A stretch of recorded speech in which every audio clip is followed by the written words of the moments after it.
Chapter 60-40. Simon was ecstatic, and he even praised Steve's performance angrily. He sighed in his heart. What is a pattern? This is what a king pattern is. You guys who are not the eldest son, none of you are willing to leave New York. But my eldest son took the initiative to ask for help. It seems, Steve is indeed my great eldest son. A filial eldest son. Thinking of this, he exhaled all his breath, slapped the table in excitement, stood up, and said loudly, "Okay. Very good. Steve, you are worthy of being the eldest son of Simon Rothschild. The pattern is far beyond comparison with others. Since you have this heart, then this task will be left to you." Steve decided to go to China in person, not really wanting to find Hogwarts and his son. He just wanted to take this opportunity to go to China to find Charlie. But in Simon's view, when his son took the initiative to ask for help, he was wholeheartedly trying to solve his problems. In fact, there is an information gap between Simon and his son Steve. Simon didn't know the true owner of the elixir. He only knew that the elixir belonged to the Queen of Northern Europe. And he didn't know the hidden story behind it. But Steve knew clearly in his heart that the Queen of Northern Europe was just Charlie's white glove. Whether his father could get the elixir in the future depended entirely on Charlie alone. Therefore, he had to quickly take advantage of this opportunity to go to China to say good things to Charlie. Simon first thought that the Queen of Northern Europe sent the elixir because of his son Steve's filial piety. So now Steve took the initiative to ask for help, which naturally made him very satisfied. So he looked at everyone and said loudly, "Besides, I want an announcement made. From today on, Steve Rothschild will officially become the next heir to the Rothschild family. In the future, after I retire, he will be the one who leads the family forward." As soon as these words came out, the side members at the scene applauded. But Steve's younger brother and nephews all had expressionless faces.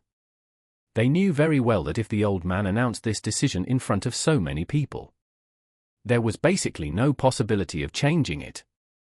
That also means that after the old man passes away and Steve becomes the patriarch, they will slowly become a collateral family.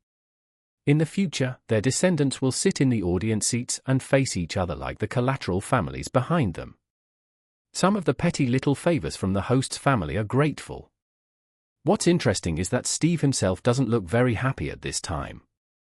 This is not surprising, because he was the only one beside Simon who knew that he might not be able to take over. Therefore, he became even more eager to go to China to meet Charlie. After the meeting, these collateral family members left the Rothschild manor happily one by one. Simon called Steve to his study alone and told him, "Steve, this time you go to China, you must do everything possible to bring back the Hogwarts father and son. Those side families are waiting for news of your success." Steve said respectfully, "Don't worry, father, I will go all out." Simon nodded lightly and continued, "I usually look down on these relatives, but they will be an indispensable force for you to consolidate your position as the patriarch after you take office in the future. So I established a clan this time. The purpose of the liaison office is to unite them around the Rothschild family from now on. With the grace given to them by this clan liaison office, they will do their best to maintain the orthodoxy of the Rothschild family in the future. The orthodoxy of the family is to safeguard their interests. Your father and I are the orthodoxy of this generation of the Rothschild family. And you, as my eldest son and my confirmed first heir, are the orthodoxy of the next generation of the Rothschild family. So everything I did today was to pave the way for you, do you understand?"